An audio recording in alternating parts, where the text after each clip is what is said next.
Hey everyone, I'm Casey Husing, your host of Spirecast, where we are bringing you conversations to help you thrive in ministry. And today we have a roundtable discussion with three leaders who have a lot of experience championing women in church leadership. We're talking today with Dr. Kelly Dagley, Biblical Studies Chair at Hope International University, with Lindsey Harden, the Next Steps Pastor at the Refinery Christian Church, and Melissa Mashburn, author and executive director of Ministry Chick, a private community for women in ministry. Welcome to the three of you. I am so excited for the conversation that we get to have today. Thanks for having us, Casey. Of course. Well, why don't we start out by going around, each of you telling us a little bit more about what you do. Let's start with Kelly. Okay. I'm Dr. Kelly Dagley, and I had many years in ministry, but then I shifted to higher education. And now I'm the chair of biblical studies at Hope International University, and I teach mostly Old Testament Hebrew Bible classes. Awesome. What about you, Lindsey? Hi, I'm Lindsey. I have been in ministry for 17 years at two different churches. I am currently the Next Steps pastor at the Refinery Christian Church. And so basically my job is to move adults, get them taking their next step. And I've held many roles, but that is my current role at the church. It's a big job. Hi. Go ahead, Melissa. Awesome. Hi, I'm Melissa. I'm an author, speaker, teacher, and I've been in the ministry for over 24 years. I jokingly tell people I've done pretty much everything from a small church plant with 90 people on the weekend to a super duper mega church with 44,000 over the weekend, in many different roles, in many different seasons. But currently I'm a ministry coach and executive director of the Ministry Chick community. Awesome. Well, as you guys said, the three of you you've worked in ministry in some capacity. And from that comes a desire to really minister to and connect with other women who lead in church ministry. What part of the experience of being a woman in ministry inspires you or draws you to this kind of work? Well, when I was in seminary, I joined a women in youth ministry network. And it met once a month, and we had breakfast and had a speaker. And it was just really great to be in a room full of women who had just started who had been in it for decades. There's a lot of collective wisdom in that room. And after leaving that area, I long for that now. I want to help create that. And that's the three of us want to create that type of space for women to come together. And I've been so excited to be a part of this with these ladies. Oh. Yeah, for me, I think for so many years, I just tried to do it on my own. And we know it's hard and complicated and messy. And not only was I new to ministry, I was new to being a ministry leader. I was new to being a pastor's wife. And it really took me a long time to get my footing. And there was a season when I lost myself trying to be all the things to everybody and really just getting a handle on being a woman in ministry. And it wasn't until I started to connect with other women in ministry that I started to feel like I belonged. I started to have a safe place to ask questions. I started to just really come alive. And I think, again, like what Kelly said, this is why we're doing this. This is why we're starting this Women in Church Leadership Group, is to make sure that women, no matter where they fall in the org chart, are able to connect, learn, and grow from other female leaders in the ministry. I completely agree with both of those ladies. I was searching for a long time, trying to find this community of women, of other female pastors, of other people in church ministry. I'm one of the weird ones. My spouse is very involved in our church, but he is not on staff at the church. I'm not a pastor's wife.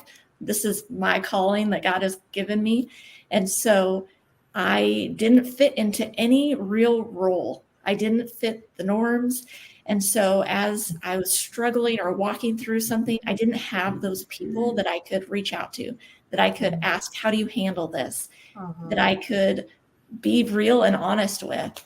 And so thankfully, through many years, I was able to connect with a few different people. And every time I got the chance to talk to a woman in ministry, they all said the same thing too. Like, we're looking for this. This is what we want also. We need this community of people to walk beside us and to encourage us and to challenge us. And we haven't found it either. Yes, that's very important. As a woman in ministry myself, I know I light up whenever I meet another woman in ministry, and she just gets it. And the dynamics can be so different. And I know we'll get into a little bit of that later on in our interview. But the title of this interview today is really helping people champion women in church leadership on their staff team. And so, what do you guys mean when you talk about championing women? I think for me, the idea of a champion is someone that has my back. I think no matter who you are in ministry, we need those people, right? That they're going to fight for us. They're going to challenge us. They're going to encourage us and pray for us and be there. And sometimes call us out when we get it wrong, because we're not going to get it right all the time. But at the end of the day, I know that they have my best interest in mind. They are there to encourage me. They're going to have my back no matter what. Yeah, that's so good. And I think another word that keeps coming up, I'm like a word nerd, so I went straight to dictionary and I was like, because sometimes we think we know what a word means. And so, by definition, in the noun form, it's a person who fights or argues for a cause on behalf of someone else. And in verb, it supports the cause of or defends. And so I think another word that comes up is advocate. And I think that's what we're talking about in a lot of ways about being a champion for women in church leadership. Is what we mean is to be an advocate. And let me differentiate it. I think it's men and women who are on the lookout for developing female leaders on their teams. In a lot of ways, this happens naturally for men, but for women, it takes intentionality. So purposely looking for ways to include, invest, and invite women on our team. I asked my colleagues, the other professors in our Bib Studies and Ministry program, what they did, because they're all egalitarian and they champion women in ministry. And so I have a list if you'd like me to read it. Yes, please. First is be consistent. Choose to always have her back, like Lindsey said. And so for some men and women, this can be a passion where it's their life's goal to make sure that the church that they're in is a welcoming and empowering place for women in ministry. And I know that the men that I work with have my back, and it is such a relief to know that I'm okay. Be intentional. If an opportunity comes up, think who would be a good fit for this. Also, teach about women doing ministry in the Bible. It's there. And I know several churches who've intentionally gone into a period of thinking and studying about women in ministry, and will that have a place in their church? And then they've gone on to rewrite their bylaws because they've had that intentional time. And then be creative. Sometimes opportunities can be created where there's opposition and you have to kind of make a way to work it. And sometimes that means working with the title of director rather than pastor.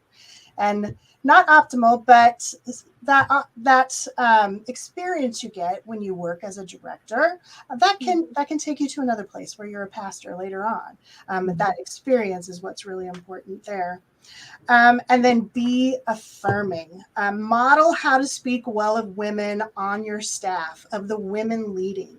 One of my colleagues said, I always spoke of women as co-laborers, colleagues, peers from the pulpit and in ministry settings. And then the last one, being a Bib Study scholar, read and use work in your sermons and your lessons that are written by women. So it becomes normal to hear so-and-so who's a woman said this, and women are just on your lips as you're talking. So good. We didn't talk about this question ahead of time, but I'm going to just throw it out there. In your experience, the three of you, what do you see holding people back from championing women in church leadership? Sorry, this is this is a big question, Casey. It's a big question. It's a big one. Yes. I think honestly, just right off the cuff, it's awkward, and it can be awkward, but it doesn't have to be awkward. And I think being able to get past the the little giggle or the laugh or whatever, and say, really and truly, what can we do? How do we make this better? But there has to be some serious trust to make that happen. For both parties to feel good about that. Yeah. Right.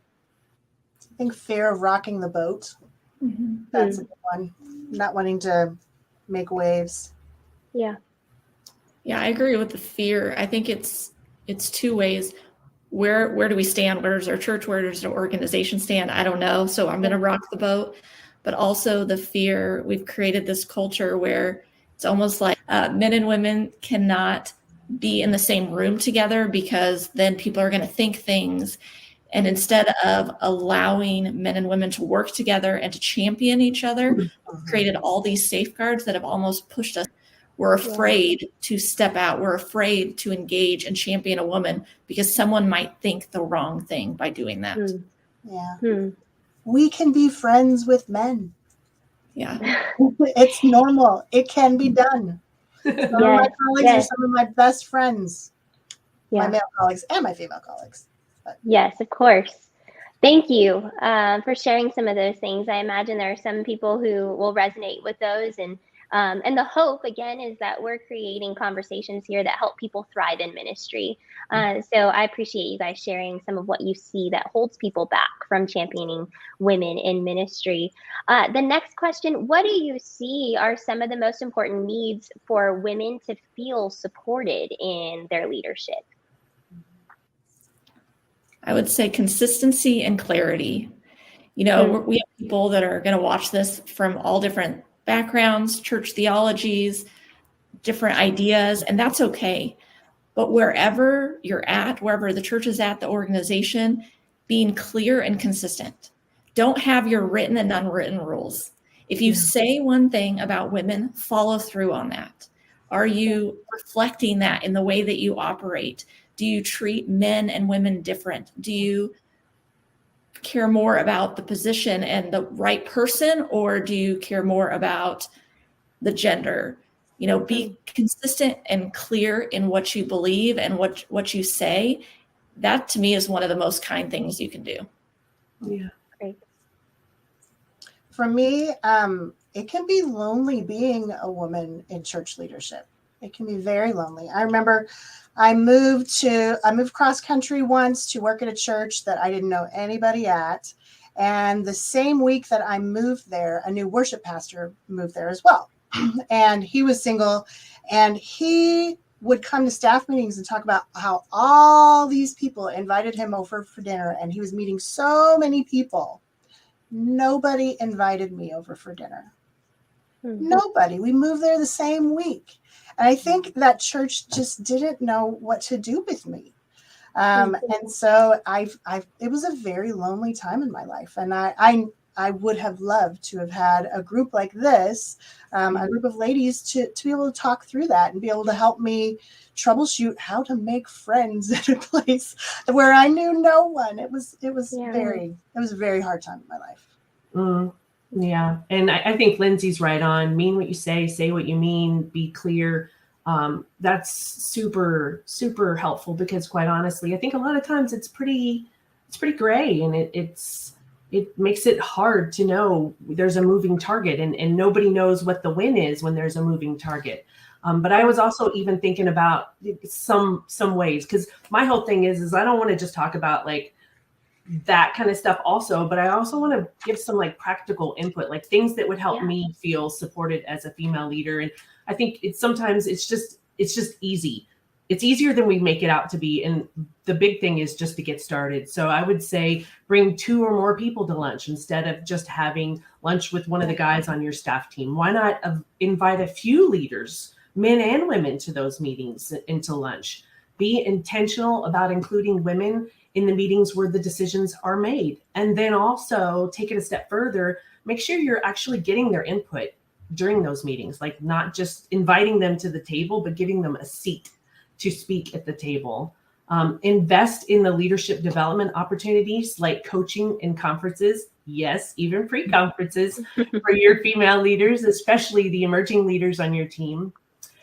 This one might be a little bit of a stretch, but invite someone you trust to help be a champion for the women on your staff. Mhm. And then I would say start to read, listen, and walk through this whole Better Together topic with your staff team. There's some great resources out there, but making it a priority to start the discovery process is a great first step. Like, you don't have to have all the answers. So I think I'm speaking for everyone, but I think most of us would just feel like if there was movement and a willingness to learn, that gives a lot of grace to a lot of the other things.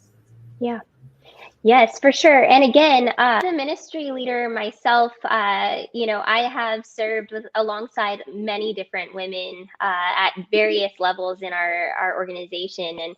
And so I'm always really surprised and my eyes are opened, when I hear that women aren't having that same experience everywhere.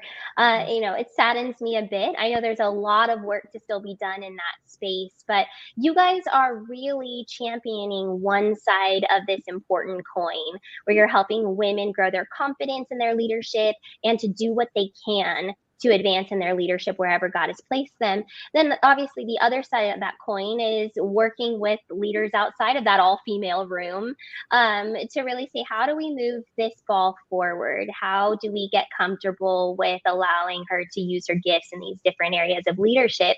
Have you seen that being done well anywhere? And maybe it's the same examples that you just shared, Melissa, things that these guys can do to include more women. But do you have any other insight into what some different churches might be doing outside of all female gatherings to really push this ball forward? I think about Katie Cole. I just found out about her about a year ago, and she's a consultant that goes into churches and organizations to help try to bridge this gap. And so she meets with them and she says, okay, she goes through all the things, the pay, the leadership, the what is said and what is actually happens at your church.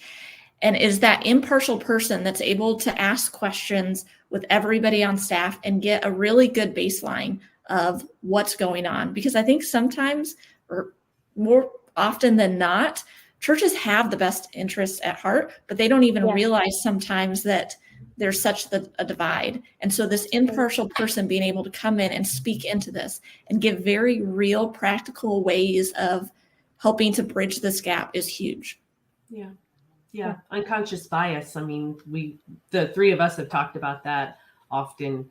And I think Lindsey's right. Katie's a fantastic resource for that. I've heard, believe it or not, I'm hearing a lot more conversation happening around this topic. I'm hearing a lot more churches that are working on some things behind the scenes that I'm unable to talk about right now, but I do know that there are some things coming. I am also aware of some churches that are doing it really well. And I'm encouraged by that. So I know it can happen. I just think that like Lindsey said, sometimes it takes having a third party come in and really illuminate things in a different light. Right. Again, kind of off my own experience, I have seen women lead, and they've done it fantastically. So I have some really strong female leadership examples in my own life. Where would you guys call out maybe some of the values you see that women would bring to greater areas of leadership teams for people who might be listening and saying, what might I be missing out on? Empathy. Awareness. I think there's a lot of things that women are aware of just inherently in the way that God created us. Right. That not that men aren't, but maybe they're more heightened with us. And so even things like I can remember sitting in a DLT meeting one time and I've been flowing a lot of those same ways. So that awareness is, it sounds so simple, but in that meeting, they were like, let's go. And I'm like, whoa, wait a minute. Like there will be nobody there because it's a long week and it's the first one in a while. And so people are going to split. Right. So things like, it's not like super amazing, but it's just one of those things that we're aware of. Yeah. Right. Yeah. I think the best teams are the ones that are most diverse. And that's not just gender, that's age, that's background. And when you add teams that have different perspectives coming into things, you're going to get a better end result. You're going to be able to see the things that someone else might be missing that they hadn't thought about when you have different people in the room. Yeah. Right. Yeah, that perspective and the diversity of perspective is really important. Really important. One of my very first sermons I ever preached was on the woman who bled for 10 years, and I had a friend who was a guy come up afterwards and tell me, I never would have understood that the way you preach that text, because I preached it as a woman, and I was honest about what that was meaning. And I thought that's one of my proudest moments, that he came and told me, I never would have understood that if I had not heard that from you in that way when you preached it as a woman. So that's so good. Well, Spire is championing women in church leadership, and this fall at Spire in Nashville, you three are going to be leading a pre-con specifically for women in church leadership, which is exciting. What can women who register to this day-long event before the conference, what can they begin to expect? So we've kind of cut it up into 3 different areas that we really want to hit at this pre-con. And the first is networking. We want to create this place where women can get to know other women. You're going to leave here with numbers in your phone of different women in different areas of ministry that when you have those hard days, you can call them. When you want to celebrate something, you can call them. When you need to have a tough conversation and need some feedback on how to navigate through that, you've got these people on your side that are going to be able to walk with you in this. Mm. Yeah, and the other thing that we want them to walk away with is care. We're not afraid to talk about the hard stuff. And more often than not, women struggle to balance the hats that they wear, being the only female in the room, singleness, marriage, motherhood. Then you throw in imposter syndrome and all of our emotions. And it starts to become really challenging to be to lead as a female leader in the ministry. And so we're making room for women to be themselves. Women have experiences in ministry that are very different than our male counterparts. And we often don't have people around us that we can turn to for advice and guidance. And so that's one of the other things that we want to do in that space. yeah. Great. And then last, education. The professor gets to talk about the education. But we want to send you back to your churches with knowledge to help you in various parts of your ministry. We'll have teaching. I've been asked to talk about something from the Bible, which is awesome. But we'll have practical instruction as well. And we'll have a panel of women who will be able to share from their own experience and give advice. And we'll be able to ask questions from them. And we just want to inspire with these women to become the best minister or pastor or director, whatever they're called, that God has made them to be. We want them to be that fully as women. And we want them to know that you bring something unique and wonderful to the work of the kingdom, and it is needed. Yes, it is. I have actually listened to Katie Cole quite a bit, especially lately. I feel like many are having her on to share about her experiences and what she does for churches. And I think I recall her saying something about it's even difficult for women to identify themselves as leaders sometimes. Yes. And so I'd wonder, as you guys are putting together this specific gathering for women in church leadership, there might even be women who are saying, I'm not sure I qualify for that. Could you speak to that and let us know what kind of woman is welcome to this gathering? How does she know she's a leader that qualifies for this? Well, we're all leaders. Everybody has somebody following them in some way, shape, or form. And that's why we said, even in the beginning, no matter where you fall on the org chart, you are a female leader in the ministry, no matter what you do, whether it's HR or finance, or if your title is pastor or your admin or your whatever, facilities. I don't care. If you are a woman on a church staff, you're a leader. People are watching you. And so we want to make space for all of them, all of us, to have room to come together, to network, to get care, and to learn together. That's great. Good. Well, is there anything that you guys would want to speak to that I haven't asked a question about? I know we could talk about it all day for sure. Come to the pre-con. We're so excited to get an entire day just to hang out with other women in ministry that are in the trenches, that are working hard, that have something to share, and we want to spend some time with you. Come relax with us. Come relax with us. Come have fun with us. Come learn with us. It's just going to be a great day.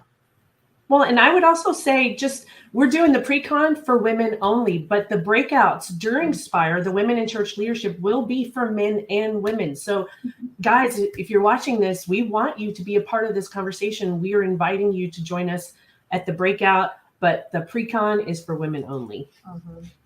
And then if you have women you think should go, please invite them and send them to us. That's great. And everyone can learn more about this opportunity, both the breakout and the one-day pre-con gathering, by going to spire.network/Spire Conference, and you can register there. Ladies, thank you so much. I genuinely believe we could talk all day about all of our experiences and the way to move this forward, but what you're doing is so important. And as a female leader in ministry, I just want to say thank you for championing us and devoting your time beyond everything else you do and you have responsibility over to really move this forward. It's important work. And so thank you for joining us today. Thanks for having us. And we also want to thank you who are watching or listening to this today. Thanks for joining us. We look forward to seeing you again next time.